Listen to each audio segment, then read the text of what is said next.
मैं ਵਧਾਈ ਦਿੰਦਾ ਚਾਨਾ ਜੀ ਨੂੰ ਵੀ।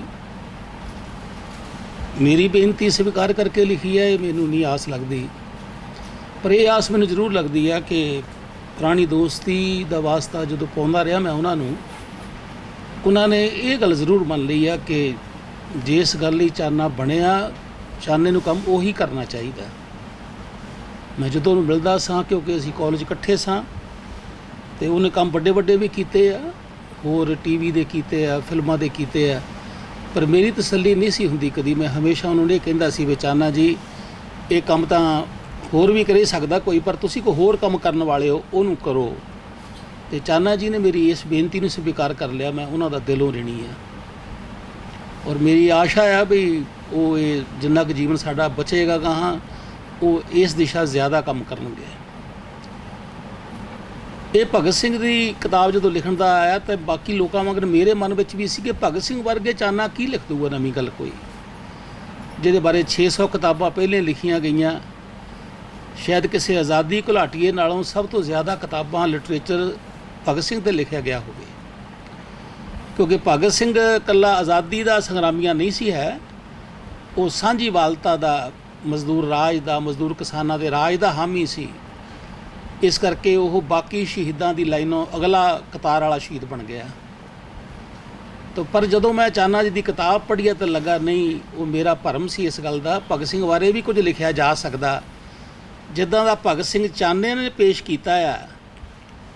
ਇਹ ਭਗਤ ਸਿੰਘ ਨਵੀਂ ਕਿਸਮ ਦਾ ਭਗਤ ਸਿੰਘ ਆ, ਜਿਹੜਾ ਕਈਆਂ ਗੱਲਾਂ ਤੋਂ ਮੇਰੇ ਲਈ ਵੀ ਨਵਾਂ ਆ ਅਤੇ ਬਾਕੀ ਲੋਕਾਂ ਲਈ ਵੀ ਨਵਾਂ ਹੋਏਗਾ। ਤਾਂ ਮੇਰੇ ਲਈ ਸਮਝਦਾ ਵੀ ਇਹ ਉਹਨਾਂ ਦਾ ਜਿਹੜਾ ਕਦਮ ਆ ਇਹ ਸਾਰਥਕ ਰਹੇਗਾ। ਔਰ ਪੰਜਾਬ ਦੇ ਨੌਜਵਾਨਾਂ ਨੂੰ ਜਿਹੜੇ ਮੁੱਛਾਂ ਵਾਲੇ ਭਗਤ ਸਿੰਘ ਤੋਂ ਉਕਤਾ ਗਏ ਆ, ਕੋਈ ਨਵੀਂ ਚੀਜ਼ ਸਿੱਖਣਾ ਚਾਹੁੰਦੇ ਭਗਤ ਸਿੰਘ ਤੋਂ, ਉਹ ਸ਼ਾਇਦ ਇਹ ਕਿਤਾਬ ਨੂੰ ਜ਼ਰੂਰ ਪੜ੍ਹਨਗੇ ਅਤੇ ਫਿਰ ਜਿਹੜਾ ਭਗਤ ਸਿੰਘ ਆਮ ਨੌਜਵਾਨਾਂ ਵਾਂਗਰੇ ਜੀਵਿਆ ਜ਼ਿੰਦਗੀ, ਪਹਿਲਾਂ ਆਮ ਨੌਜਵਾਨਾਂ ਵਰਗੀਆਂ ਉਹਦੀਆਂ ਆਦਤਾਂ ਸਨ, ਉੱਦਾਂ ਹੀ ਉਹ ਮਾਹੌਲ ਕਰਦਾ ਸੀ, ਉੱਦਾਂ ਹੀ ਉਹ ਸੰਗੀਤ ਦਾ ਮਿੱਤਰ ਸੀ। ਨਵੀਂ ਨੌਜਵਾਨ ਪੀੜ੍ਹੀ ਵੀ ਇਹ ਸਾਰੇ ਕੰਮ ਕਰਦੀ ਹੋਈ ਭਗਤ ਸਿੰਘ ਬਣਨ ਦਾ ਯਤਨ ਕਰੇਗੀ। ਜਿਹੜਾ ਭਗਤ ਸਿੰਘ ਤੋਂ ਦੂਰ ਜੇ ਹਟਦੀ ਜਾ ਰਹੀ ਸੀ, ਕਈ ਗੱਲਾਂ ਤੋਂ ਵੀ ਨਹੀਂ ਜਾ ਰਿਹਾ, ਉਹ ਬਾਰ-ਬਾਰ ਗੱਲਾਂ ਉਹ ਭਗਤ ਸਿੰਘ ਬਾਰੇ, ਤਾਂ ਜਿਹੜਾ ਡਰਾਈਵਰ ਗੱਡੀ 'ਚ ਸਮਗਲਿੰਗ ਕਰ ਰਿਹਾ ਉਹਨੇ ਵੀ ਪਿੱਛੇ ਭਗਤ ਸਿੰਘ ਦੀ ਫੋਟੋ ਲਾਈ ਆ ਵੀ ਸਾਨੂੰ ਹੁਣ ਮੁੜ ਕੇ ਫੇਰ ਆਉਣਾ ਪੈਣਾ। ਜਦੋਂ ਨਿਗਾਹ ਕਰੀਦੀ ਸ਼ਦੇ ਦੇ ਵਿੱਚ ਸਮੈਕ ਹੋਵੇ ਜਿਹੜੀ ਵੇਚਣ ਚੱਲਿਆ ਹੋਵੇ, ਪਰ ਭਗਤ ਸਿੰਘ ਦੀ ਫੋਟੋ ਲਾ ਕੇ ਜਾ ਰਿਹਾ। ਤਾਂ ਇਹ ਕਿਤਾਬ ਦਾ ਮੈਨੂੰ ਇੱਕ ਵੱਡਾ ਫਾਇਦਾ ਇਹ ਲੱਗਦਾ ਵੀ ਜੇ ਅਸੀਂ ਨਵੀਂ ਪੀੜ੍ਹੀ ਨੂੰ ਪੜ੍ਹਾ ਸਕੀਏ, ਜਿਹੜੇ ਬੱਚੇ ਬੱਚੀਆਂ ਕੋਈ ਅਗਾਂਹ ਵਧੂ ਕਿਤਾਬ ਪੜ੍ਹਨ ਤੋਂ ਥੋੜ੍ਹੀ ਉਕਤਾਉਂਦੇ ਆ, ਕਿਉਂਕਿ ਉਹਨਾਂ ਨੂੰ ਉਹ ਗੱਲਾਂ ਸੰਵੇਦਨਸ਼ੀਲ ਉੱਚ ਨਹੀਂ ਮਿਲਦੀਆਂ ਜਿਹੜੀਆਂ ਇਹ ਭਗਤ ਸਿੰਘ ਦੇ ਸੀ ਮਨ 'ਚ, ਅਤੇ ਇਹ ਉਹਨਾਂ ਨੂੰ ਪੜ੍ਹਨ ਲਈ ਵੀ ਪ੍ਰੇਰਨਾ ਕਰੇਗੀ ਅਤੇ ਆਪ ਭਗਤ ਸਿੰਘ ਬਣਨ ਦਾ ਉਹ ਯਤਨ ਵੀ ਕਰਨਗੇ। ਮੇਰਾ ਹਿਸਾਬ ਆ ਵੀ ਸ਼ਾਇਦ ਇਹ ਗੱਲ ਜਿਹੜੀ ਆ, ਇਹ ਕਿਤਾਬ ਸਾਨੂੰ ਇਸ ਪੱਖ ਤੋਂ ਜ਼ਿਆਦਾ ਮਦਦ ਹੋਏਗੀ। ਗਿਆਨ ਭਗਤ ਸਿੰਘ ਬਾਰੇ ਤਾਂ ਪਹਿਲਾਂ ਵੀ ਬਹੁਤ ਦਿੱਤਾ ਗਿਆ, ਗਾਹਾਂ ਵੀ ਦੇਣਾ ਚਾਹੀਦਾ, ਉਹ 'ਚ ਨਹੀਂ ਜਾਂਦਾ। ਇਹ ਗੱਲ ਜਦੋਂ ਇਹ ਗੱਲਾਂ ਸਾਰੀਆਂ ਪੜ੍ਹੀਆਂ, ਮੈਨੂੰ ਆਪਣੀ ਜ਼ਿੰਦਗੀ ਨਾਲ ਸੰਬੰਧਿਤ ਗੱਲ ਚੇਤੇ ਆ ਗਈ ਵੀ ਅਸੀਂ ਵੱਡੇ ਲੋਕਾਂ ਨੂੰ ਜਾਂ ਤਾਂ ਆਸਥਾ ਦਾ ਕੇਂਦਰ ਬਣਾ ਦਿੰਦੇ ਹਾਂ, ਉਹਨਾਂ ਦੀ ਪੂਜਾ ਕਰਨ ਲੱਗ ਪੈਂਦੇ ਹਾਂ, ਦੀਵੇ ਜਗਾਉਣ ਲੱਗ ਪੈਂਦੇ ਹਾਂ।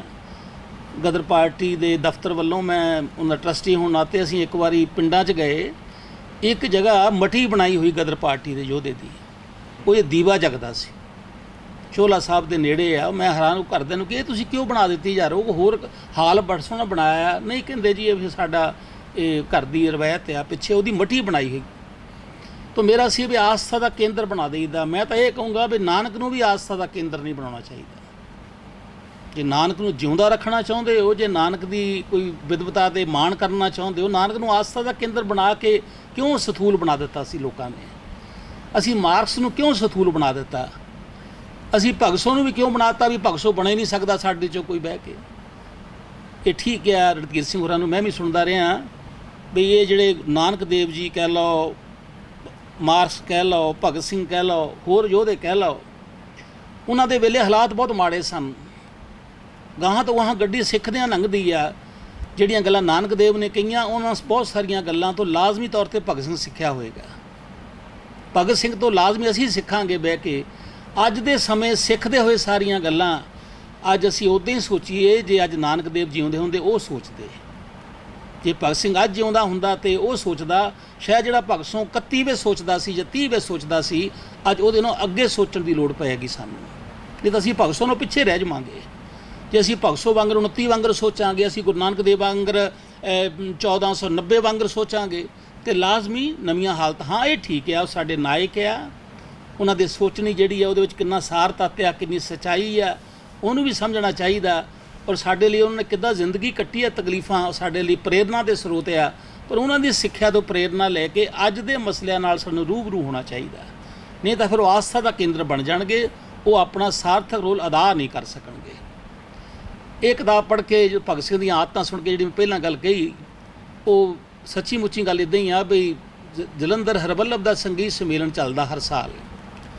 ਮੈਂ ਜ਼ਿੰਦਗੀ ਸ਼ਾਇਦ 10-12 ਵਾਰੀ ਉੱਥੇ ਰਾਤ ਨੂੰ ਕਦੀ ਜਾਣ ਦਾ ਯਤਨ ਕਰਦਾ, ਚੋਰੀ ਛੁਪੇ ਜਾਵਾਂ 12-1 ਵਜੇ ਕਦੇ ਕੋਈ ਸੰਗੀਤ ਦਾ ਪ੍ਰੋਗਰਾਮ ਸੁਣ ਲਈ। ਅੱਤਵਾਦ ਦੇ ਦਿਨ ਸਨ, ਮੈਂ ਪਿੱਛੇ ਬਹਿ ਗਿਆ, ਡਰਦਾ ਵੀ ਕੋਈ ਮੂਹਰੇ ਮਿਲ ਪੈਂਦਾ ਐਵੇਂ ਬੁਲਾਊਗਾ। ਅਤੇ ਸਟੇਜ ਸੈਕਟਰੀ ਕੁਦਰਤੀ ਮੈਨੂੰ ਜਾਣਦਾ ਸੀ, ਉਹਨੇ ਮੈਨੂੰ ਪਿੱਛੇ ਦੇਖ ਕੇ ਕਿਹਾ ਸਾਰੇ ਸਰੋਤਿਆਂ ਨੂੰ ਕਿ ਸਰੋਤਾ ਜਨੋ, ਅੱਜ ਤੁਹਾਡੇ ਵਾਸਤੇ ਖੁਸ਼ੀ ਦੀ ਗੱਲ ਬਹੁਤ ਇਹ ਆ ਕਿ ਇੱਕ ਖੁਸ਼ਕ ਪਾਰਟੀ ਦੇ ਬੰਦੇ ਵੀ ਸਾਡੇ ਅੱਜ ਪ੍ਰੋਗਰਾਮ 'ਚ ਆਏ ਆ, ਅਤੇ ਮੈਂ ਇਹਨਾਂ ਨੂੰ ਬੇਨਤੀ ਕਰਦਾ ਉਹ ਅੱਗੇ ਆ ਜਾਣ। ਉਹ ਮੈਂ ਨਾ ਉਹਨੂੰ ਕੋਈ ਕਹਿਣ ਜੋਗਾ, ਮੈਂ ਸੰਗ ਦਾ ਪਿੱਛੇ ਬੈਠਾ, ਮੈਂ ਹੌਲੀ ਹੌਲੀ ਫਿਰ ਮੋਹਰੇ ਚਲਾ ਗਿਆ। ਕੀ ਕਰਨਾ, ਖੁਸ਼ਕ ਪਾਰਟੀ ਦਾ ਬੰਦਾ ਜੋ ਹੋਇਆ। ਮਤਲਬ ਇਹ ਵੱਲ ਮੈਂ ਕੋਈ ਬਣਾਉਟੀ ਨਹੀਂ ਕਰ ਰਿਹਾ, ਮੇਰੇ ਨਾਲ ਉਹ ਕੈਨੇਡਾ 'ਚ ਮੈਨੂੰ ਮਿਲਿਆ ਅਤੇ ਮੈਂ ਕਿਹਾ ਯਾਰ ਹੁਣ ਤਾਂ ਮੇਰਾ ਪਿੱਛਾ ਛੱਡ ਦੇ ਤੂੰ, ਇਹ ਹੁਣ ਫੇਰ ਵੀ ਉਹੀ ਕਹੀ ਜਾਂਦਾ ਖੁਸ਼ਕ ਪਾਰਟੀ ਦਾ ਬੰਦਾ। ਤਾਂ ਮੇਰਾ ਸੀ ਵੀ ਇਹ ਲੱਗਦਾ ਵੀ ਨਹੀਂ, ਕ੍ਰਾਂਤੀਕਾਰੀ ਖੁਸ਼ਕ ਨਹੀਂ ਹੁੰਦੇ, ਕ੍ਰਾਂਤੀਕਾਰੀ ਜ਼ਿੰਦਗੀ ਨੂੰ ਪਿਆਰ ਕਰਦੇ ਆ, ਕ੍ਰਾਂਤੀਕਾਰੀ ਕਲਾ ਨੂੰ ਪਿਆਰ ਕਰਦੇ ਆ। ਤਾਂ ਜੇ ਜ਼ਿੰਦਗੀ ਦੀ ਰਾਖੀ ਲਈ ਕਿਤੇ ਮੌਤ ਦੀ ਘੋੜੀ ਚੜ੍ਹਨਾ ਪੈ ਜਾਏ, ਉਹ ਤੋਂ ਵੀ ਬਹੁਤਾ ਘਬਰਾਉਂਦੇ ਨਹੀਂ ਫਿਰ ਬਹਿ ਕੇ। ਜੇ ਉਹ ਤੋਂ ਘਬਰਾ ਜਾਣ ਫਿਰ ਪਹਿਲੀ ਗੱਲ ਦਾ ਕੋਈ ਫਾਇਦਾ ਨਹੀਂ ਹੋਣਾ। ਫਿਰ ਉਹ ਸਾਹਿਤਕ ਕਿੰਨਾ ਆ, ਉਹ ਕਲਾਤਮਕ ਕਿੰਨਾ ਆ, ਜੇ ਉਹਦਾ ਨਾਤਾ ਨਹੀਂ ਜੁੜਦਾ ਨਾ ਕੁਰਬਾਨੀ ਕਰਨ ਦੇ ਨਾਲ, ਫਿਰ ਉਹ ਦੋਨਾਂ ਦਾ ਕਨੈਕਟ ਆ, ਇਹੀ ਉਹਨੂੰ ਮਹਾਨ ਬਣਾਉਂਦਾ ਆ। ਜੇ ਪਹਿਲੀ ਗੱਲ ਛੱਡ ਕੇ ਦੂਆ ਬਣਦਾ ਨਹੀਂ ਹੈ, ਅਤੇ ਦੂਜੀ ਗੱਲ ਕੀਤੇ ਤੋਂ ਬਿਨਾਂ ਪਹਿਲੇ ਦੀ ਕਦਰ ਕੋਈ ਨਹੀਂ ਹੈ। ਇਹ ਦੋਨਾਂ ਗੱਲਾਂ ਨਾਲ ਕਨੈਕਟ ਆ ਭਗਤ ਸਿੰਘ ਸਾਡੇ ਲਈ। ਤਾਂ ਮੈਂ ਸਮਝਦਾ ਇਹ ਕਿਤਾਬ ਸਾਨੂੰ ਇੱਕ ਚੰਗਾ ਮੌਕਾ ਦੇਵੇਗੀ। 2 ਗੱਲਾਂ ਮੈਂ ਕਹਿਣੀਆਂ, ਸਮਾਂ ਜ਼ਿਆਦਾ ਹੋ ਗਿਆ ਲੱਗਦਾ। ਅੱਜ ਦੇ ਸਮੇਂ ਦੀ ਇੱਕ ਲੋੜ ਇਹ ਬਣ ਗਈ ਸਾਡੀ, ਜਿੱਦਾਂ ਦਾ ਭਗਤ ਸਿੰਘ ਚਾਨੇ ਨੇ ਪੇਸ਼ ਕੀਤਾ, ਇਹ 'ਚ ਕਿਤਾਬਾਂ ਪੜ੍ਹ ਕੇ ਕੀਤਾ, ਉਹ ਜਿਹੜੀ ਲਾਈਨ ਇਹ ਖਿੱਚੀ ਗਈ ਸੀ, ਇੱਕ ਲਾਈਨ ਦੇ ਪਾਸੇ ਉਹ ਲੋਕ ਸਨ ਜਿਹੜੇ ਆਜ਼ਾਦੀ ਦੀ ਲੜਾਈ ਲੜਦੇ ਸਨ। ਉਹਨਾਂ 'ਚ ਆਪਸੀ ਬਹੁਤ ਮਤਭੇਦ ਸਨ। ਉਹਨਾਂ 'ਚ ਬਹੁਤ ਸਾਰੇ ਲੋਕੀ ਭਗਤ ਸਿੰਘ ਵੀ ਸਨ ਜਿਹੜੇ ਬਰਾਬਰਤਾ ਚਾਹੁੰਦੇ ਸਨ। ਉਹਨਾਂ 'ਚ ਇੱਦਾਂ ਦੇ ਲੋਕ ਵੀ ਬੈਠੇ ਸਨ ਜਿਹੜੇ ਕਹਿੰਦੇ ਸੀ ਨਹੀਂ, ਸਮਾਜ ਸਰਮਾਏਦਾਰ ਅਤੇ ਮਜ਼ਦੂਰ 2 ਬਲਦਾਂ ਵਾਂਗ ਰਿਹਾ, ਜਿੱਦਾਂ ਬਲਦ 2 ਖਿੱਚਦੇ ਗੱਡੇ ਨੂੰ, ਇਹ ਸਰਮਾਏਦਾਰ ਅਤੇ ਮਜ਼ਦੂਰ ਜਮਾਤ ਦੋਨੇ ਖਿੱਚਿਆ ਕਰਨਗੇ। ਇੱਦਾਂ ਦੇ ਵਿਚਾਰਵਾਨ ਵੀ ਸੀ। ਧਾਰਮਿਕ ਲੋਕ ਵੀ ਸੀ ਇਹਦੇ ਵਿੱਚ ਬੈਠੇ ਹੋਏ, ਆਸਥਾ ਵਾਲੇ, ਲੇਕਿਨ ਉਹ ਲਕੀਰ ਦੇ ਇੱਕ ਪਾਸੇ ਖੜ੍ਹੇ ਸਨ, ਸਾਮਰਾਜ ਦੇ ਖਿਲਾਫ ਖੜ੍ਹੇ ਸਨ। ਅੱਜ ਦੇ ਸਮੇਂ ਜਿਹੜੇ ਲਕੀਰ ਦੇ ਦੂਜੇ ਪਾਸੇ ਬੰਦੇ ਖੜ੍ਹੇ ਆ, ਹਾਕਮ ਅੱਜ ਦੇ, ਉਹ ਇਹ ਲਕੀਰ ਦੇ ਇਸ ਪਾਸੇ ਖੜ੍ਹੇ ਬੰਦਿਆਂ ਦੇ ਵਿੱਚ ਅੰਤਰ ਕਰਕੇ ਇਹਨਾਂ 'ਚ ਫੁੱਟ ਪਾਉਣਾ ਚਾਹੁੰਦੇ, ਅਤੇ ਇਹਨਾਂ ਵਿੱਚੋਂ ਕੁਝ ਬੰਦੇ ਇੱਧਰ ਲੈ ਕੇ ਜਾਣਾ ਚਾਹੁੰਦੇ ਆ। ਇਹ ਬਹੁਤ ਖਤਰਨਾਕ ਚਾਲ ਆ। ਉਦਾਹਰਨ ਦੇ ਤੌਰ 'ਤੇ ਪਟੇਲ ਨੂੰ ਬਣਾ ਦਿੱਤਾ ਗਿਆ ਵੀ ਪਟੇਲ ਤਾਂ ਸਾਡਾ ਆ, ਅਸਲ 'ਚ ਪਟੇਲ ਨਹਿਰੂ ਦਾ ਧੋਖੇਬਾਜ਼ ਸੀ ਬਹੁਤ। ਮੈਂ ਪਟੇਲ ਦੀਆਂ ਸਾਰੀਆਂ ਗੱਲਾਂ ਨਾਲ ਸਹਿਮਤ ਨਹੀਂ ਹਾਂ, ਲੇਕਿਨ ਪਟੇਲ ਲਾਈਨ ਦੇ ਇਸ ਪਾਸੇ ਖੜ੍ਹਾ ਸੀ ਜਿਹੜਾ ਅੰਗਰੇਜ਼ ਰਾਜ ਤੋਂ ਆਜ਼ਾਦੀ ਚਾਹੁੰਦਾ ਸੀ। ਲੇਕਿਨ ਅੱਜ ਪਟੇਲ ਨੂੰ ਉਹ ਆਪਣੇ ਵੱਲ ਨੂੰ ਲਿਆ ਰਿਹਾ ਜਿਹੜੇ ਅੰਗਰੇਜ਼ਾਂ ਦੇ ਦਲਾਲ ਸਨ, ਜਿਹੜੇ ਅੰਗਰੇਜ਼ੀ ਰਾਜ ਨੂੰ ਪੱਕਾ ਕਰਨਾ ਚਾਹੁੰਦੇ ਸਨ, ਜਿਨ੍ਹਾਂ ਨੂੰ ਅੰਗਰੇਜ਼ ਦੀ ਗੁਲਾਮੀ ਨਹੀਂ ਸੀ ਦੀਦੀ। 500 ਸਾਲ ਪਹਿਲਾਂ ਕੋ ਮੂਰਤੀਆਂ ਨੂੰ ਮੰਦਰ 'ਚੋਂ ਹਟਾਉਣ ਦੀ ਗੁਲਾਮੀ ਦੀਦੀ ਸੀ। ਮੈਂ ਸਿਰਫ ਇਹ ਕਹਿਣਾ ਚਾਹੁੰਦਾ ਵੀ ਜਿਹੜਾ ਇਹ ਚਾਲ ਆ ਦੁਸ਼ਮਣ ਦੀ ਇਸ ਵੇਲੇ, ਲਾਜ਼ਮੀ ਜੋ ਮੇਰੇ ਸਾਥੀ ਬਾਈਆ ਜੀ ਨੇ ਕਿਹਾ, ਲਾਈਨ ਦੇ ਇਸ ਖੜ੍ਹੇ ਲੋਕਾਂ ਦਾ ਮਤਭੇਦ ਸੀ, ਆਜ਼ਾਦੀ ਦੀ ਲੜਾਈ ਵਿੱਚ ਵੀ ਸੀ ਮਤਭੇਦ ਹੋਣਾ ਬੁਰੀ ਗੱਲ ਨਹੀਂ ਹੈ, ਲੇਕਿਨ ਉਹ ਲੜਾਈ ਆਜ਼ਾਦੀ ਚਾਹੁੰਦੇ ਸਨ। ਉਹਦੇ ਵਿੱਚੋਂ ਕੁਝ ਲੋਕੀ ਸਮਾਜਵਾਦ ਚਾਹੁੰਦੇ ਸਨ, ਉਹਦੇ ਵਿੱਚੋਂ ਕੁਝ ਲੋਕੀ ਹਿੰਸਾ ਨਾ ਕਰਨਾ ਚਾਹੁੰਦੇ ਸਨ, ਕੁਝ ਲੋਕੀ ਸ਼ਾਂਤੀ ਨਾ ਕਰਨਾ ਚਾਹੁੰਦੇ ਸਨ, ਪਰ ਸਾਰੇ ਅੰਗਰੇਜ਼ ਸਾਮਰਾਜ ਦੇ ਖਿਲਾਫ ਸਨ। ਤਾਂ ਅੱਜ ਦੇ ਸਮੇਂ 'ਚ ਜਿਹੜੀ ਇਹ ਫੁੱਟ ਪਾਉਣ ਦਾ ਯਤਨ ਕੀਤਾ ਜਾ ਰਿਹਾ ਲਾਈਨ ਦੇ ਇਸ ਪਾਸੇ ਖੜ੍ਹੇ ਲੋਕਾਂ 'ਚ, ਅਤੇ ਪਾਸਾ ਫੁੱਟ ਉਹ ਪਾਉਣ ਦਾ ਯਤਨ ਕਰ ਰਿਹਾ ਜਿਹੜੇ ਦਲਾਲ ਸਨ ਅੰਗਰੇਜ਼ਾਂ ਦੇ, ਇਹ ਚਾਲ ਨੂੰ ਲੋਕਾਂ ਦੇ ਸਾਹਮਣੇ ਭਗਤ ਸਿੰਘ ਦੇ ਨਜ਼ਰੀਏ ਤੋਂ ਪੇਸ਼ ਕਰਨਾ ਚਾਹੀਦਾ।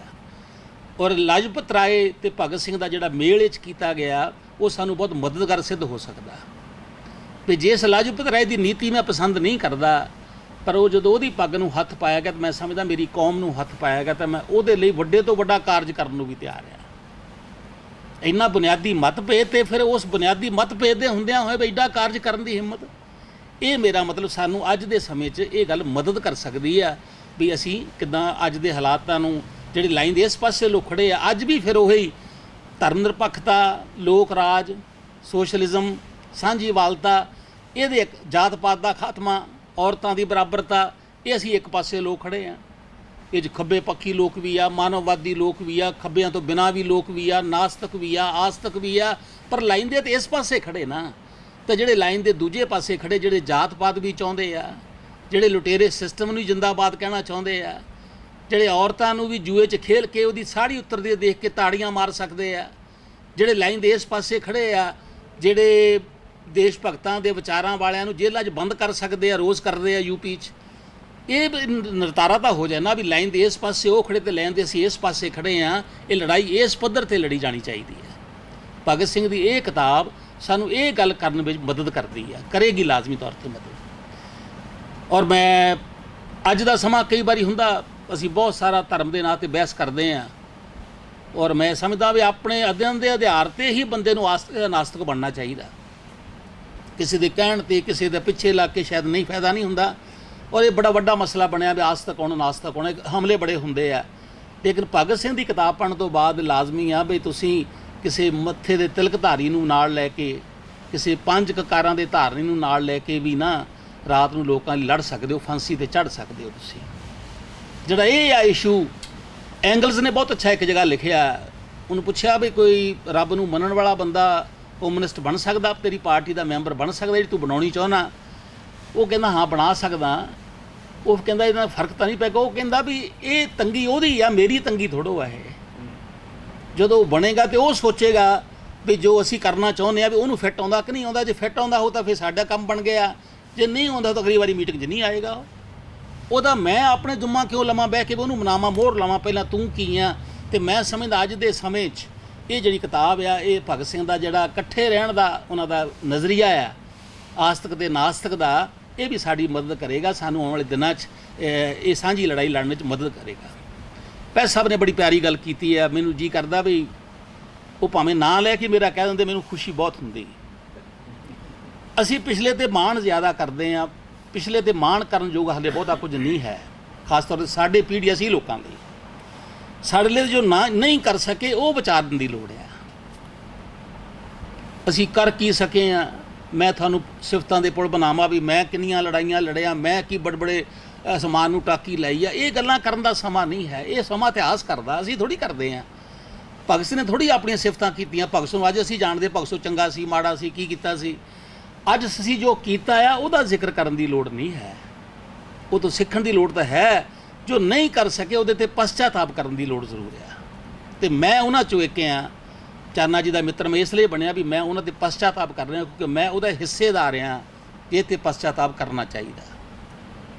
ਜੇ ਅਸੀਂ ਦੇਸ਼ ਦੀ ਕੌਮਸ ਲਹਿਰ ਨੂੰ ਆਪਣੇ ਨਾਇਕਾਂ ਦੇ ਨਾਲ ਨਹੀਂ ਜੋੜ ਸਕੇ, ਮੈਂ ਉਹਦੇ ਵਿੱਚ ਭਾਗੀਦਾਰ ਹਾਂ। ਅਸੀਂ ਉਹ ਬਿਮਾਰੀ ਨੂੰ, ਉਸ ਦੁੱਖ ਨੂੰ ਦੂਰ ਕਰਨ ਦਾ ਯਤਨ ਕਰ ਰਹੇ ਹਾਂ। ਪਿਛਲੇ 20 ਸਾਲ ਤੋਂ ਲੱਗੇ ਹੋਏ ਹਾਂ। ਅਸੀਂ ਆਪਣੇ ਨਾਇਕਾਂ ਨੂੰ ਹੋਰ ਪੱਖ ਤੋਂ ਨਜ਼ਰੀਆ ਦੇਖਿਆ ਆ। ਇਸ ਨਜ਼ਰੀਏ ਨਾਲ ਉਹਨਾਂ ਨੂੰ ਇੱਕ ਸਥਾਈ ਚੀਜ਼ ਬਣਾ ਦਿੱਤਾ, ਆਸਥਾ ਦੇ ਕੇਂਦਰ ਬਣਾਤਾ। ਅਸੀਂ ਨਹੀਂ ਬਣਾ ਰਹੇ। ਭਾਰਤ ਦੇ ਲੋਕਾਂ ਨੇ ਜੇ ਇਨਕਲਾਬ ਕਰਨਾ, ਇੱਥੇ ਕੋਈ ਤਬਦੀਲੀ ਲਿਆਉਣੀ ਆ, ਅਤੇ ਫਿਰ ਉਹ ਉਹਨਾਂ ਯੋਧਿਆਂ ਤੋਂ ਸਿੱਖਿਆ ਵੀ ਲਵਾਂਗੇ। ਲਾਜ਼ਮੀ ਕਿਉਂ ਨਹੀਂ ਲਵਾਂਗੇ ਮਾਰਕਸ ਤੋਂ, ਐਂਗਲਸ ਤੋਂ। ਇਹ ਕਹਿਣਾ ਵੀ ਉਹਨਾਂ ਤੋਂ ਸਿੱਖਿਆ ਲੈਣ ਦੀ ਲੋੜ ਨਹੀਂ, ਕੋਈ ਲੋੜ ਨਹੀਂ। ਨਾ ਲਾਵਾਂ ਇਹਨੂੰ, ਮੇਰੇ ਕੰਨ ਹੋਰ ਤਰ੍ਹਾਂ ਦੇ ਲੱਗਦੇ ਮੈਨੂੰ। ਮੇਰਾ ਕਹਿਣ ਤੋਂ ਪੱਖਿਆ ਵੀ ਉਹ ਜਿਹੜੀ ਅਸਥਾ ਜ਼ਿਕਰ ਗੁਰਪਸੇ ਚਲ ਗਿਆ। ਮੈਂ ਸਿਰਫ ਇਹ ਕਹਿਣਾ ਚਾਹੁੰਦਾ ਬਈ ਭਗਤ ਸਿੰਘ ਹੋਰਾਂ ਜਿੱਦਾਂ ਜਿਸ ਨਜ਼ਰੀਏ ਨਾਲ ਲੜਦੇ ਰਹੇ ਆ, ਅਸੀਂ ਉਹ ਆਸਥਾ ਦਾ ਕੇਂਦਰ ਕਈ ਵਾਰੀ ਭਗਤ ਸਿੰਘ ਨੂੰ ਬਣਾ ਦਿੱਤਾ। ਪਰ ਸਾਨੂੰ ਜ਼ਰੂਰ ਸੋਚਣਾ ਚਾਹੀਦਾ ਵੀ ਜੇ ਭਾਰਤ ਦੇ ਵਿੱਚ ਕੋਈ ਤਬਦੀਲੀ ਆਉਣੀ ਆ ਅਤੇ ਉਹਦਾ ਇੰਸਪੀਰੇਸ਼ਨ ਲੋਕਾਂ ਨੇ ਆਪਣੇ ਨਾਇਕਾਂ ਤੋਂ ਲੈਣਾ ਆ। ਅਸੀਂ ਵਿਤਨਾਮ ਦੇ ਨਾਇਕਾਂ ਨੂੰ ਨਹੀਂ ਭੁਲਾਉਣਾ ਚਾਹੀਦਾ। ਮਾਰਕਸ ਐਂਗਲ ਦੀਆਂ ਮਹਾਨ ਲਿਖਤਾਂ ਸਾਡੇ ਸਾਹਮਣੇ ਆ, ਨਾਨਕ ਦੀਆਂ ਲਿਖਤਾਂ ਸਾਡੇ ਸਾਹਮਣੇ ਮਹਾਨ ਆ।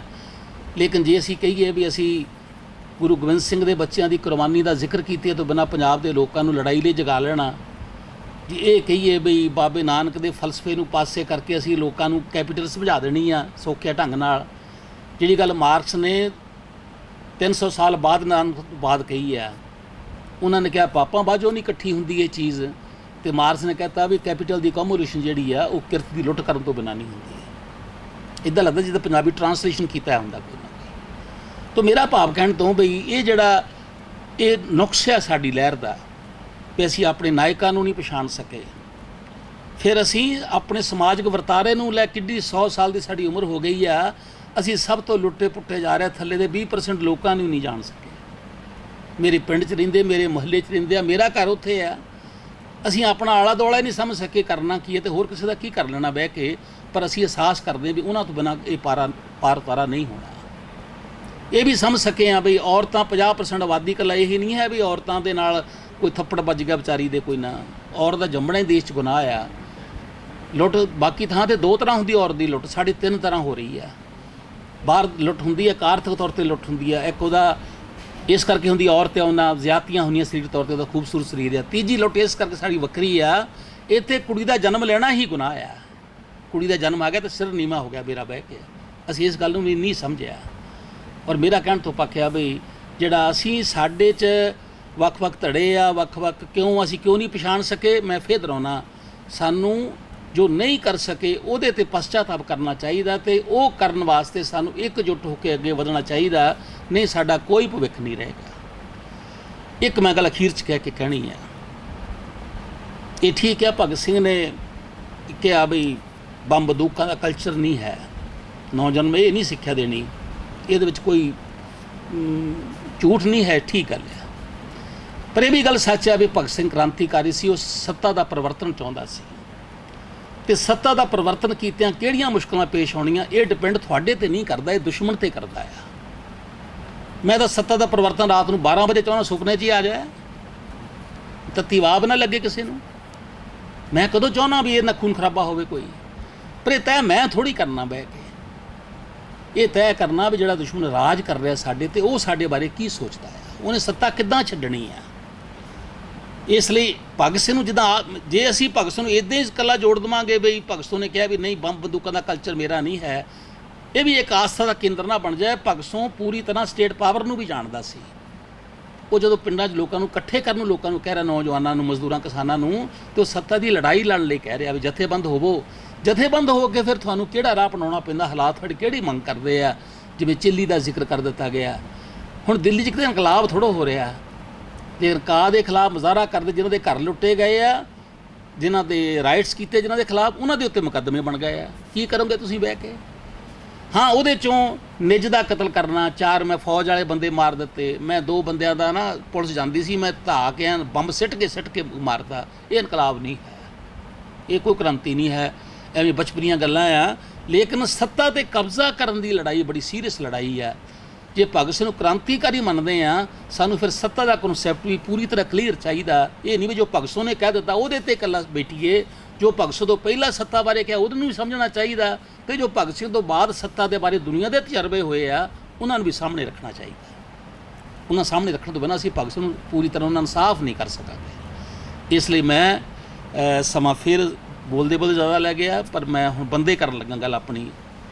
ਔਰ ਮੈਂ ਰਿਣੀ ਹਾਂ, ਮੈਂ ਪਹਿਲਾਂ ਕਿਹਾ ਮੈਂ ਮੋਹਰੇ ਬਹਿ ਕੇ ਸੁਣਨ ਵਾਲਿਆਂ 'ਚੋਂ ਹਾਂ, ਮੈਂ ਨਹੀਂ ਐਸਾ ਗਿਆਨੀ, ਮੈਂ ਵਿਚਾਰਵਾਨਾਂ ਦੇ ਬਿਆਨ ਸੁਣਨ ਵਾਸਤੇ ਆਇਆ ਸਾਂ, ਪਰ ਮੈਨੂੰ ਬੋਲਣ ਦਾ ਮੌਕਾ ਮੈਂ ਰਿਣੀ ਤੁਹਾਡਾ ਸਾਰਿਆਂ ਦਾ।